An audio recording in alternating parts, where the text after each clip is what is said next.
Hello, this is Ken Ferry with this week's Boots in the Field report.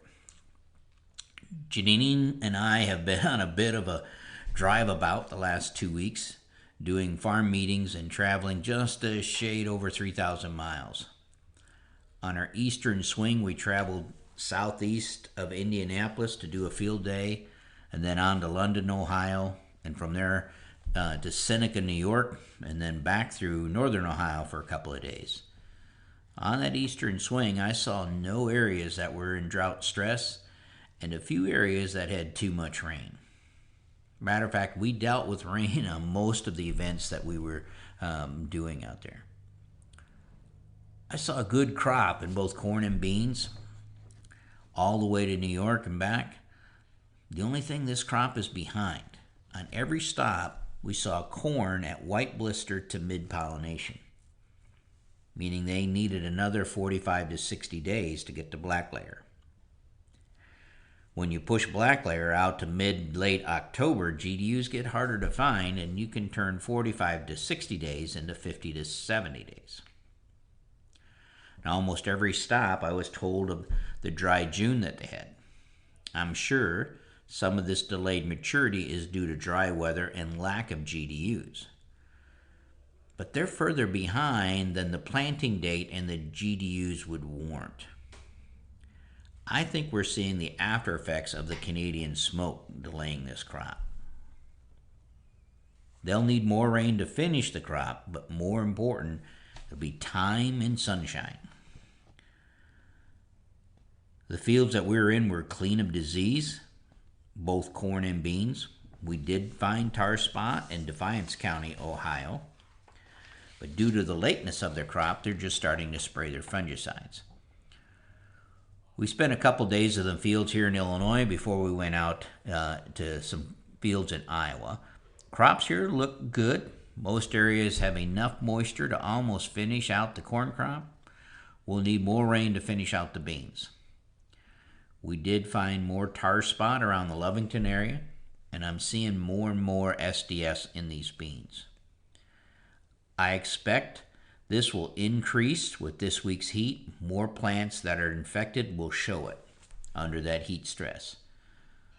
The corn planted in April and early May is short in a number of fields, and they didn't close the rows, especially in that upright hybrid. These fields will have more trouble with this week's heat. It makes it harder to protect themselves if that heat from the sunlight can hit the ground. After a couple days in central Illinois, we traveled to Iowa. Now, going up Interstate 39 to 80, the crop looks just like it does here. When you travel west on 80, about halfway to Geneseo, you start to see drought-stressed crops. The bigger surprise was eastern Iowa. From Burlington to northeast Iowa, there's a lot of drought-stressed crops. Some of these crops are beyond rain helping them. If you look at the drought map, the Iowa drought map, the area that's in that D2 is the area that I'm talking about, that D2 drought. Corn ears are hanging down in some fields, and plants are burnt up above the ear. Bean fields are changing color on the light soils. Growers have been telling me how dry it's getting out there, but I didn't think it was quite that rough. We traveled to north central to Iowa, to Osage, Iowa. Spent a few days in the field with Joe and Brandon, as well as doing a field day with their growers.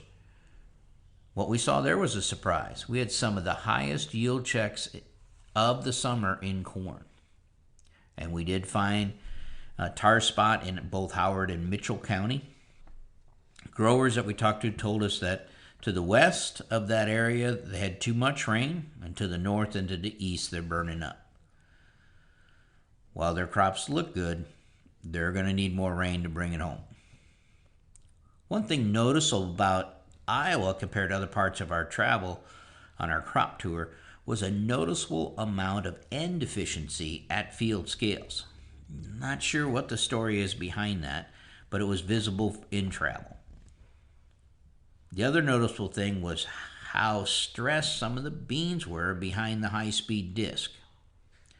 Now, I've often said it's hard to make a difference with tillage ahead of a bean, but this year the shallow disc layer may be bringing some beans to their knees in this dry conditions. They say misery loves company. If that's the case for poor weed control, you're not alone. On our whole crop tour out east and back up through Iowa, we saw a tremendous amount of weeds in both beans and the short corn. Water hemp, mare's tail, ragweed, you name it. At a field day in New York, I was amused as one farmer was describing a new weed to the group and how tough it was to manage. That new weed was water hemp. I can barely remember what farming was like before water hemp.